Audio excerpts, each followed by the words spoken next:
Megastar చిరంజీవిని Rajya Sabha seat వరించనుందా? ఇది ఈరోజు సర్వత్రా చర్చనీయాంశం అవుతోంది. అయితే రాజ్యసభ సీట్ అనేది ఒక అలంకారప్రాయం కాదు చిరంజీవికి.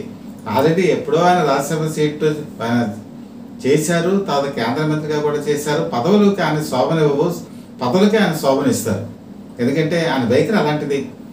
ప్రజల మీద సేవ, అలాగే నిరంతరమైనటువంటి అకుంఠిత దీక్ష ఈరోజు ఆయన అగ్రస్థానాన్ని చేర్చాయి. బీజేపీ ఈరోజు ఈ ఆఫర్ ఇవ్వటంలో ఒక ఆంతర్యం ఏంటంటే ఆయన సేవానివృత్తి దేశ ప్రజలకు ఉపయోగపడాలి.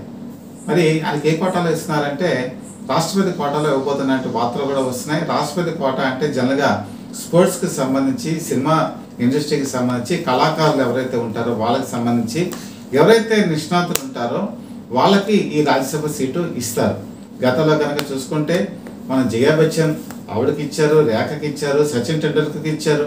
వీళ్ళందరికీ కూడా కేవలం వాళ్ళ ప్రతిభ ఆధారం మీదగానే ఇచ్చారు.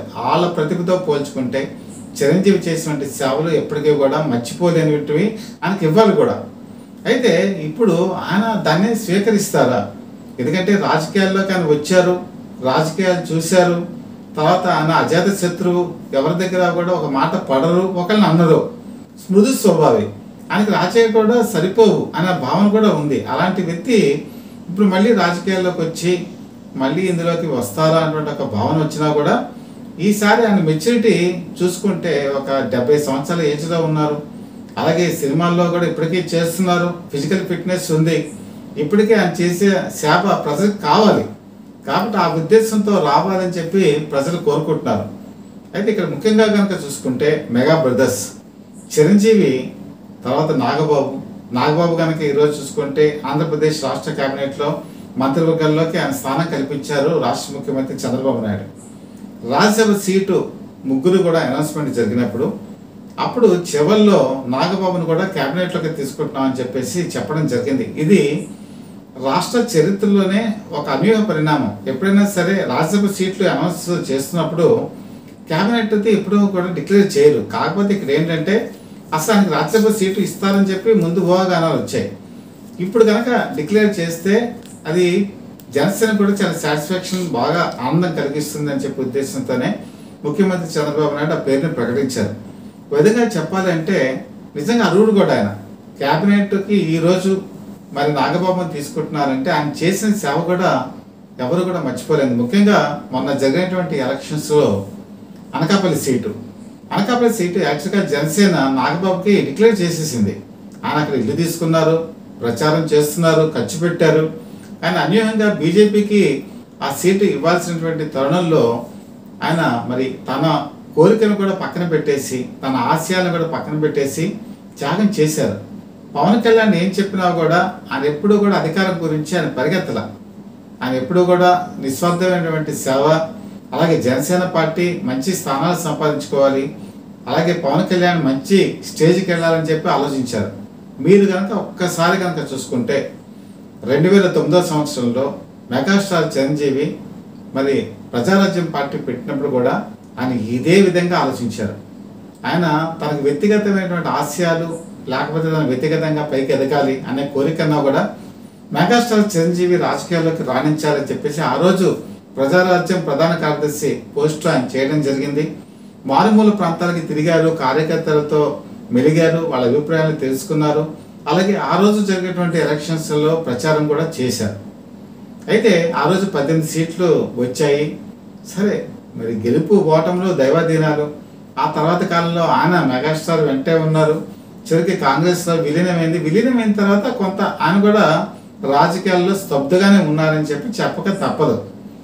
తర్వాత కాలంలో కనుక చూసుకుంటే మరి ఆంధ్రప్రదేశ్, తెలంగాణ ఈ రెండు విడిపోయిన తర్వాత అప్పుడు మళ్ళీ పవన్ కళ్యాణ్ ఏదో ఒక పార్టీ స్థాపించాలని చెప్పేసి జనసేన పెట్టినప్పుడు కూడా తమ్ముడు వెంటే ఉన్నారు. తమ్ముడు ఎప్పుడూ కూడా మంచి స్టేజ్లో రాజకీయాల్లోకి రావాలనే ఉద్దేశంతోనే ఆయన వచ్చారు. అప్పుడు జనసేన పోటీ చేయలేదు 2014 ఎలక్షన్స్లో.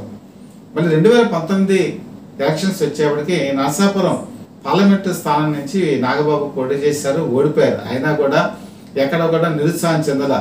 జనసేన కార్యకర్తల్ని ఎప్పుడూ కూడా ఆయన ఉత్సాహపరుస్తూనే ఉన్నారు. మొన్న ఎలక్షన్స్లో కనుక పిఠాపురం కనుక చూసుకుంటే పిఠాపురంలో తన కుటుంబంతో సహా మొత్తం అంతా అక్కడే ఉన్నారు, ఇంటింటికి తిరిగారు. వాళ్ళ భార్య అయితే ఆడవాళ్ళ నుదుట కుంకుమ బొట్టు పెట్టి తమ మధ్యని గెలిపించాలని చెప్పి చాలామందిని కోరటం జరిగింది. మరి వాళ్ళ అబ్బాయి కానీ అమ్మాయి కానీ వీళ్ళు కూడా ప్రచారంలో పాల్గొన్నారు. అంతేకాదు ఈరోజు ఆంధ్రప్రదేశ్కి సంబంధించిన కార్యకర్తల మనోభావాలు తెలుసుకోవడం కానీ, వాళ్ళ ఫీడ్బ్యాక్ పవన్ కళ్యాణ్కి ఇవ్వటం కానీ, అలాగే పవన్ కళ్యాణ్ ఏదైనా మీటింగుల్లోకి అరేంజ్ చేసేటప్పుడు కూడా ఏ పద్ధతుల్లో ఏ అంశాలు చేర్చాలనేటువంటి కూడా చాలా చక్కగా కూర్చొని డిస్కషన్ చేసి వాటిని పెంపొందించి ఆయనకి నోట్ ఇవ్వటం, ఇలాంటి అనేక విషయాలు ఒకటి కాదు రెండు కాదు అన్నీ తానే అయ్యి జనసేనని ముందుకు నడిపించి ఆ సక్సెస్లో కీలక పాత్ర వహించిన వ్యక్తి నాగబాబు. నాగబాబు వల్ల జనసేన పార్టీ చాలా బలోపేతమైంది, ఇందులో నో డౌట్. అలాగే ఆయనకి ఎప్పుడు కూడా రాజకీయాల్లోకి 2009 సంవత్సరంలో అడుగుపెట్టినప్పటి నుంచి కూడా ఆయనకి ఎప్పుడు కూడా నాకు పదవులు కావాలి, లేకపోతే నామినేటెడ్ పోస్ట్ కావాలి, లేకపోతే నేనేదో ఉన్నతంగా ఎదగాలని చెప్పి ఎప్పుడు అనుకోలే. తర్వాత కాలంలో కూడా కనుక చూసుకుంటే రామ్ చరణ్తో ఆయన ఆరెంజ్ అని చెప్పి ఒక సినిమా తీశారు ఒక ప్రొడ్యూసర్గా.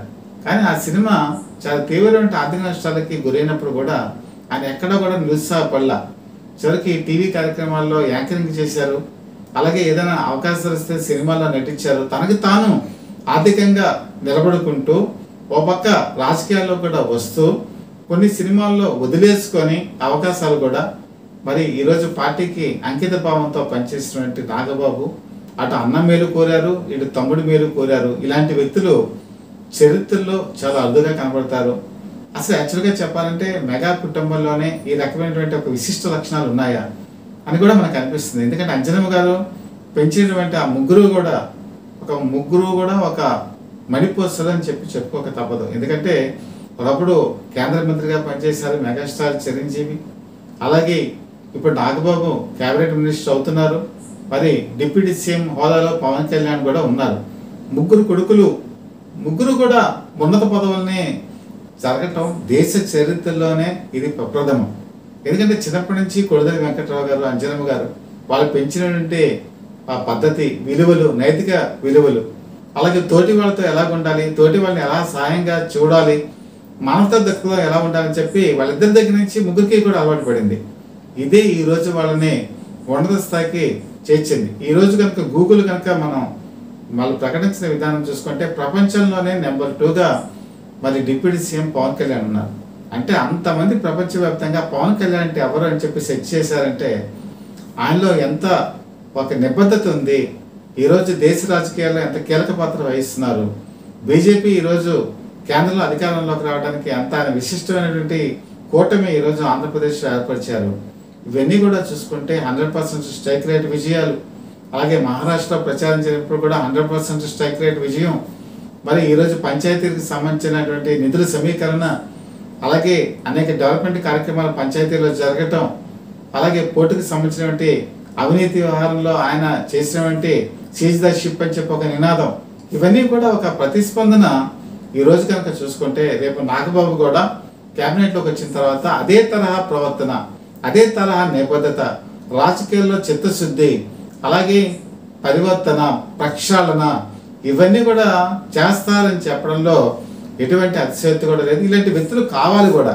కాకపోతే అన్నదమ్ములు ఒక క్యాబినెట్లో ఉండటం ఇది నిజంగా ఒక అనుకోని పరిణామం. ఇప్పుడు కూడా అన్నదమ్ములు ఇలా ఉండటం కూడా జరగల.